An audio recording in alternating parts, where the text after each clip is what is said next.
बच्चे बगीचे में कलियों की तरह हैं और उनका ध्यान से और प्यार से लालन पालन किया जाना चाहिए, क्योंकि वे देश के भविष्य और कल के नागरिक हैं। जी हाँ दोस्तों, ये वक्तव्य है बच्चों के प्रिय चाचा नेहरू जी का। चाचा नेहरू के जन्म दिवस को बाल दिवस के रूप में भी मनाया जाता है। तो आप सभी को सबसे पहले बाल दिवस की बहुत बहुत शुभकामनाएं। बाल दिवस जो न केवल बच्चों को बल्कि बड़ों को भी उनके बचपन से जोड़ता है। ऐसा बचपन जो एक मीठे पलों का यादगार बनके हमारे जीवन में हमारे साथ चलता रहता है। 14 नवंबर को बाल दिवस क्यों मनाया जाता है? 14 नवंबर को बाल दिवस इसलिए मनाया जाता है कि 14 नवंबर को महान भारतीय स्वतंत्रता सेनानी और भारत के पहले प्रधानमंत्री पंडित जवाहरलाल नेहरू का जन्मदिन होता है। जवाहरलाल नेहरू बच्चों से बेहद प्यार करते थे। बच्चे भी उन्हें चाचा नेहरू के नाम से बुलाते थे। इसीलिए उनके सम्मान में हर वर्ष 14 नवंबर यानी उनकी जयंती को बाल दिवस के तौर पर मनाया जाता है। पंडित जवाहरलाल नेहरू जी कहते थे, आज के बच्चे कल के भारत का निर्माण करेंगे। बच्चे ही इस देश का भविष्य हैं। इसीलिए इस देश में ये जरूरी है कि उनकी शिक्षा एवं कल्याण पर विशेष ध्यान दिया जाए। हम जितनी बेहतर तरीके से बच्चों की देखभाल करेंगे, राष्ट्र निर्माण भी उतना ही बेहतर होगा। बाल दिवस समारोह का आयोजन देश के भविष्य के निर्माण में बच्चों के महत्व के बारे में भी बताता है। अब बात करते हैं पंडित जवाहरलाल नेहरू जी के बारे में। पंडित जवाहरलाल नेहरू जी भारत के पहले प्रधानमंत्री थे और उनका जन्म 14 नवंबर 1889 को इलाहाबाद यानी जो अभी प्रयागराज है वहां हुआ था। नेहरू जी के पिता का नाम मोतीलाल नेहरू था, माता का नाम स्वरूपा रानी था। जवाहरलाल नेहरू जी की पत्नी का नाम कमला नेहरू था। नेहरू जी के जन्म दिवस को हम सब आज बाल दिवस के रूप में हर्षोल्लास के साथ मनाते हैं। नेहरू जी बच्चों से न केवल अत्यधिक प्रेम करते थे, बल्कि वे ये भी चाहते थे कि बच्चों को सही शिक्षा और सही ज्ञान मिले, जिससे राष्ट्र का विकास काफी अच्छे तरीके से हो सके। नेहरू जी को बच्चों से बहुत अधिक प्रेम था, इसीलिए बच्चे उन्हें प्यार से चाचा नेहरू कहकर पुकारते थे।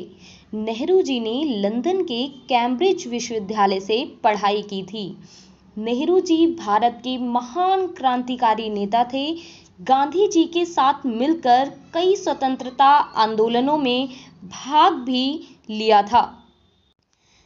पंडित जवाहरलाल नेहरू जी को आधुनिक भारत का रचयिता भी कहा जाता है। चाचा नेहरू जी ने ही भारत के लोकतंत्र रूपी पौधे को सींचा और सफल बनाया। नेहरू जी का मानना था कि आज का बचपन जैसा होगा, कल की जवानी वैसी ही होगी।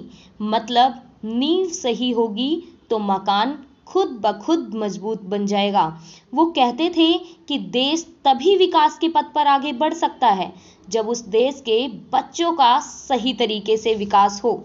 बच्चे ही राष्ट्र की आत्मा हैं। बचपन एक ऐसी अवस्था होती है जहां जाति, धर्म, क्षेत्र कोई मायने नहीं रखता। बच्चे ही राष्ट्र की आत्मा हैं और इन्हें अतीत पर सहेज कर रखना हमारी जिम्मेदारी है और इन्हीं पर अतीत को सहेज कर रखना भी हमारी जिम्मेदारी है। अब बात करते हैं बाल दिवस के इतिहास के बारे में। दरअसल बाल दिवस की नींव 1925 में रखी गई थी, जब बच्चों के कल्याण पर विश्व कॉन्फ्रेंस में बाल दिवस मनाने की सर्वप्रथम घोषणा हुई थी। 1954 में दुनिया भर में इसे मान्यता मिली। 1954 में संयुक्त राष्ट्र ने 20 नवंबर को बाल दिवस के तौर पर मनाने का ऐलान किया था। यही वजह है कि आज भी कई देशों में 20 नवंबर को ही बाल दिवस मनाया जाता है, जबकि कई देश ऐसे हैं जो 1 जून को बाल दिवस मनाते हैं, लेकिन भारत में 14 नवंबर को बाल दिवस मनाया जाता है। भारत के आज़ाद होने के बाद बच्चों के विकास, उनकी शिक्षा, स्वास्थ्य को लेकर सरकार ने कई सारी योजनाएं बनाई हैं, लेकिन आज भी बहुत से बच्चों को उनका अधिकार नहीं मिल पाता। बाल दिवस का अर्थ पूर्ण रूप से तब तक सार्थक नहीं हो सकता जब तक कि हमारे देश में हर बच्चे को उसके मौलिक बाल अधिकार की प्राप्ति ना हो जाए। बाल शोषण और बाल मजदूरी का पूरी तरह से खात्मा होना चाहिए। आर्थिक कारणों से कोई बच्चा शिक्षा पाने से वंचित नहीं रहना चाहिए। बाल कल्याण के लिए चल रही सभी योजनाओं का लाभ बच्चों तक पहुंचना चाहिए, तभी सही मायने में बाल दिवस का उद्देश्य पूर्ण होगा। और पंडित जवाहरलाल नेहरू जी का भी सपना साकार होगा। अब बात करते हैं पंडित जवाहरलाल नेहरू जी के उन विचारों के बारे में जिनकी वजह से वो विश्व में कुछ शीर्ष नेताओं की श्रेणी में आते हैं, जैसे कि महान विचार और छोटे लोग कभी भी एक साथ नहीं रह सकते। दूसरा, वह व्यक्ति जो अधिकतर अपने गुणों का बखान करता है प्राय बहुत ही कम गुणवान होता है। उनका तीसरा विचार था, अज्ञानता हमेशा बदलाव से डरती है। उनका चौथा विचार था, तथ्य तथ्य है और किसी की पसंद से तथ्य गायब नहीं होते। उनके पांचवें विचार के बारे में बात करें तो यह, आप दीवार के चित्रों को बदलकर इतिहास के तथ्यों को नहीं बदल सकते। नेहरू जी के इन्हीं कुछ विचारों की वजह से वो काफ़ी अच्छे से काम करने में सफल हो पाए और अपने सिद्धांतों और आदर्शों पर चलते हुए राष्ट्र को गति दे पाए, विकास की ओर बढ़ाकर ले जा सके। पंडित जवाहरलाल नेहरू जी बच्चों के विकास के लिए बेहद चिंतित रहते थे। पंडित जवाहरलाल नेहरू जी न केवल बच्चों से बल्कि वे गुलाब के भी काफी शौकीन थे। बाल दिवस पर वो बच्चों से मिलने विद्यालय जाया करते थे और वहाँ कुछ बच्चों को गुलाब भी दिया करते थे। पंडित जवाहरलाल नेहरू जी ने भारत की खोज और मेरी कहानी नामक कई मुख्य पुस्तकें लिखी। देश के पहले प्रधानमंत्री पंडित जवाहरलाल नेहरू एक मानवतावादी, बहुलवादी और समतावादी और वैश्विक सोच के साथ साथ वैज्ञानिक सोच को गढ़ने वाले शिल्पकार थे। उनकी इसी सोच ने उन्हें दुनिया का नेता बनाया था और उनकी इसी सोच ने चर्चिल को गलत सिद्ध किया था, जो कहता था कि ये लंपट हिंदुस्तानी देश क्या चलाएंगे, गिड़गिड़ा के वापस आएंगे। जबकि नेहरू जी ने देश को न केवल चलाया बल्कि एक सुप्रशासन के जरिए राष्ट्र का विकास भी किया। दरअसल नेहरू जी जब छोटे छोटे मासूम बच्चों को देखते थे तो उन्हें देख आत्मविभोर हो जाया करते थे और अपने ऊंचे पद का ख्याल किए बगैर झट से बच्चों को अपनी गोद में उठा लिया करते थे। बच्चे भी चाचा चाचा कहकर उनसे लिपट जाते थे। बच्चों के साथ त्योहार मनाने में तो चाचा नेहरू को बहुत आनंद आता था। होली पर वे बच्चों के साथ रंगों की मस्ती में डूबे होते थे। दिवाली पर बच्चों के बीच आतिशबाजी का मजा लेते थे। मकर संक्रांति पर बच्चों की टोली के साथ पतंग उड़ाते थे। बच्चों की दुर्दशा देखकर वे मन ही मन तड़प उठते थे और कई बार उनकी ये पीड़ा शब्दों में भी उनके मुखरित होती थी। फुर्सत के समय वे देश विदेश के बच्चों से जरूर मिला करते और खुद भी बच्चा बनकर उनके साथ तरह तरह के खेल खेलते। पंडित जी के पास देश के कोने कोने से बच्चों के ढेर सारे खत आते थे, जिनका जवाब देते हुए वे लिखते, बच्चों, परिश्रम से बढ़कर दुनिया में और कोई चीज नहीं, इसीलिए तुम जितनी ज्यादा मेहनत करोगे उतनी ही ज्यादा तुम्हें सफलता मिलेगी और तुम्हारा जीवन खुशियों से महक उठेगा। बच्चों के प्रति नेहरू जी के इसी प्रेम के फलस्वरूप उन्हें श्रद्धांजलि के तौर पर उन्हें सम्मान देते हुए उनके जन्मदिन को ही उनके निधन के पश्चात बाल दिवस के रूप में मनाए जाने का निर्णय लिया गया। 27 मई 1964 को जब नेहरू जी का निधन हुआ, उसके बाद बच्चों के प्रति उनके अगाध प्रेम को देखते हुए ही सर्वसम्मति से यह निर्णय लिया गया था कि जन्म दिवस को बाल दिवस के रूप में मनाया जाएगा।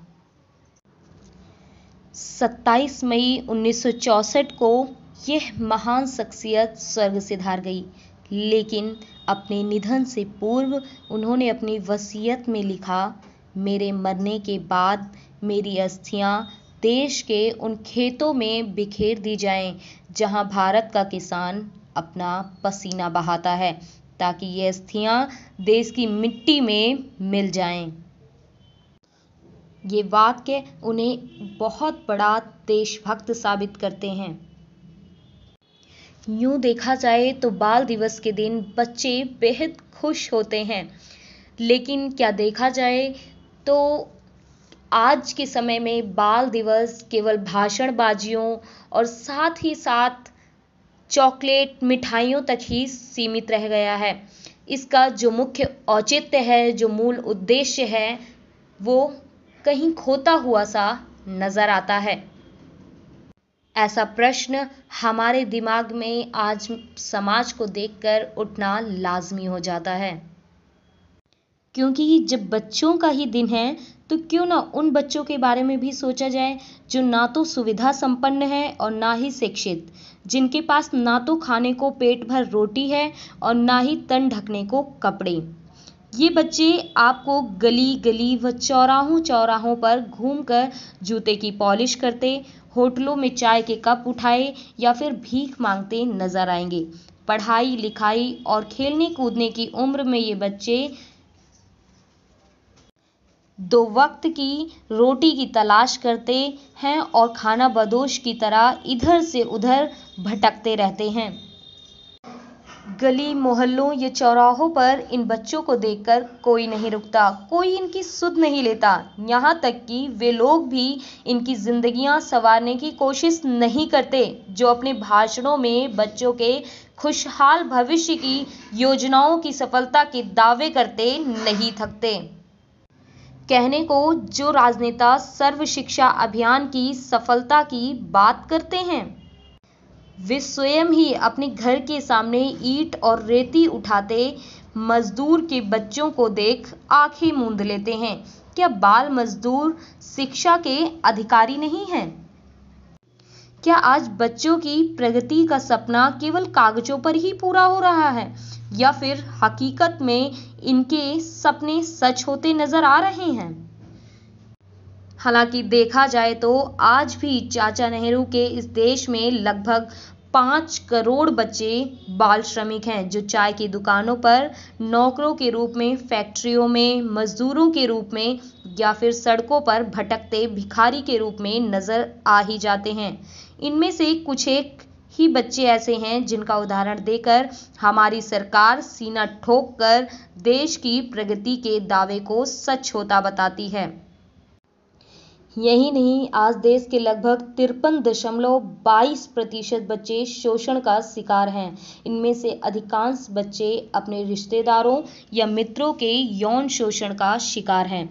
अपने अधिकारों के प्रति अनभिज्ञता व अज्ञानता के कारण ये बच्चे शोषण का शिकार होकर जाने अनजाने कई अपराधों में लिप्त होकर अपने भविष्य को अंधकारमय कर रहे हैं। पैसा कमाना इन बच्चों का शौक नहीं बल्कि मजबूरी है। अशिक्षा के अभाव में अपने अधिकारों से अनभिज्ञ ये बच्चे एक बंधुआ मजदूर की तरह अपने जीवन को काम में खपा देते हैं और इस तरह देश के नौनिहाल शिक्षा, अधिकार, जागरूकता व सुविधाओं के अभाव में अपने अशिक्षा व अनभिज्ञता के नाम पर अपने सपनों की बलि चढ़ा देते हैं। यदि हमें बाल दिवस सही तौर पर, उचित तौर पर मनाना है तो सबसे पहले हमें गरीबी व अशिक्षा के गर्त में फंसे बच्चों के जीवन स्तर को ऊंचा उठाना होगा तथा उनके अंधियारे जीवन में शिक्षा का एक प्रकाश फैलाना होगा। यदि हम सभी केवल गरीब व अशिक्षित बच्चों की शिक्षा का बीड़ा उठाएंगे तो निसंदेह ही भारत प्रगति के पथ पर अग्रसर होगा तथा सही मायने में बाल दिवस मनाने का एक सपना साकार हो पाएगा और पंडित जवाहरलाल नेहरू जी का सपना सही मायने में साकार हो पाएगा। जिन तकाजों ने उसको दिया था जन्म, उनकी आगोश में फिर समाया न वो।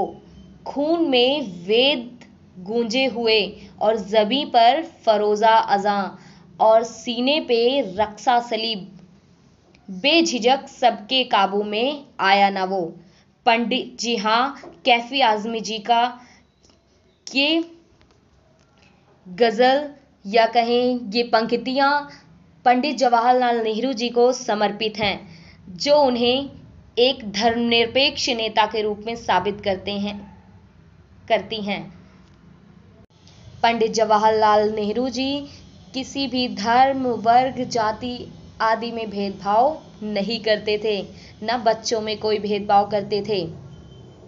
अतः मेरा मानना यही है कि राष्ट्र के विकास के लिए समाज के उस अंतिम बच्चे तक भी उन सभी योजनाओं का लाभ पहुंचना चाहिए जिनके लिए वह हकदार हैं। अतः मैं यही कहना चाहूंगी, बाल दिवस की यही पुकार, शिक्षा हो हर बच्चे का उपहार। आप सभी को बाल दिवस की बहुत बहुत ढेरों शुभकामनाएं। हंसते रहिए, मुस्कुराते रहिए।